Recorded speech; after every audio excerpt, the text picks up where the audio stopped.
DVC ডিটিপিএস এর 800 megawatt ক্ষমতা সম্পন্ন পঞ্চম ইউনিটের কাজ চলাকালীন বুধবার রাতোরিয়া অঙ্গদপুর এলাকায় ডিভিসি হাসপাতালের শিলান্যাস করা হলো। শিলান্যাস অনুষ্ঠানে উপস্থিত ছিলেন DVC chairman S Suresh Kumar.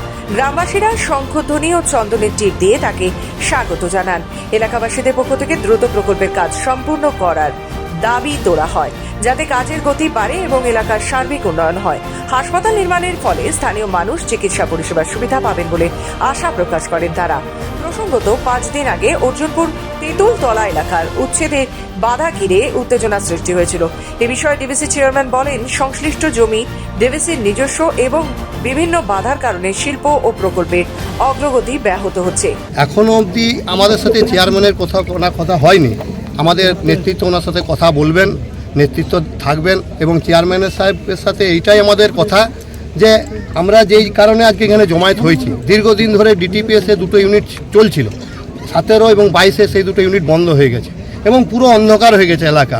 আমাদের দীর্ঘদিনের দাবি যে এখানে একটা পঞ্চম ইউনিট নির্মাণ তৈরি করা হোক এবং সেই দাবি অলরেডি কাজ শুরু হয়েছে। কিছু কিছু হসপিটালের কাজ চলছে, মানে থানা হচ্ছে, ব্যাংক হচ্ছে, সব হচ্ছে।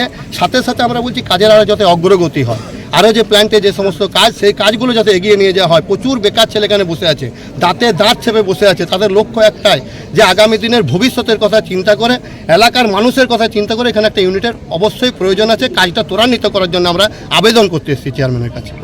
প্রিলিমিনারি যে কাজগুলো যেগুলো করার কথা, সেটা যেমন আমাদের শিফটিংয়ের যে কাজগুলো, হসপিটাল, স্কুল, তারপরে একটা সেটা মোটামুটি অনলাইনে আছে। কিন্তু আমাদের এই ট্রান্সমিশন লাইন যেটা আছে 132-এর, যেটা একটা কোম্পানি জন্য যাচ্ছে, সেটা পিছিয়ে আছে।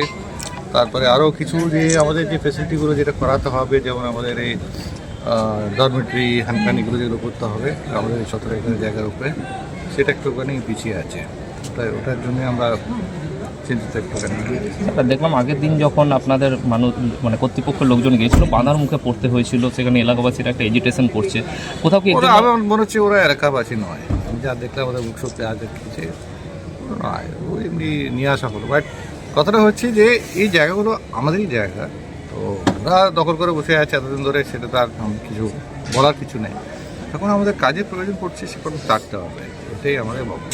চেয়ারম্যান আরও জানান, গ্রামবাসীদের আন্তরিক অভ্যর্থনায় তিনি খুশি এবং প্রকল্পের কাজ আরও দ্রুত এগিয়ে নিয়ে যাওয়া হবে।